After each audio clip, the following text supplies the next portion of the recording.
ఒక గ్రామంలో పెద్ద వేప చెట్టు ఉండేది. ఆ చెట్టు కింద గ్రామంలోని పిల్లలు ప్రతిరోజూ ఆడుకునేవారు. పక్షులు గూళ్ళు కట్టుకుని నివసించేవి.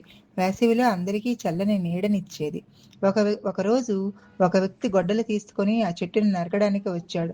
అతని చెట్టు దగ్గరికి వెళ్ళి గొడ్డలెత్తగానే అక్కడ ఆడుకుంటున్న పిల్లలు పరిగెత్తుకుంటూ వచ్చారు.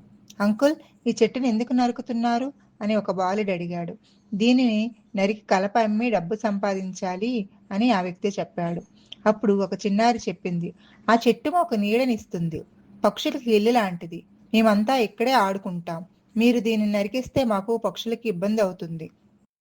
మరో బాలుడు చెప్పాడు, ఒక చెట్టు పెరగడానికి ఎన్నో సంవత్సరాలు పడుతుంది, కానీ నరకడానికి కొన్ని నిమిషాలే సరిపోతాయి. పిల్లల మాటలు విన్న ఆ వ్యక్తి ఆలోచించాడు. తాను చెట్టును నరికితే ఎంతమందికి నష్టం జరుగుతుందో అర్థమయ్యింది. అతని గొడ్డలిని కింద పెట్టి, మీరు చెప్పింది నిజమే, నేను ఈ చెట్టుని నరకను అన్నాడు. పిల్లలందరూ సంతోషించారు. ఆ వ్యక్తి అక్కడే మరో 2 మొక్కలు కూడా నాటాడు. నీతి: చెట్లు మనకు అమూల్యమైన వరం, వాటిని కాపాడటం మన బాధ్యత.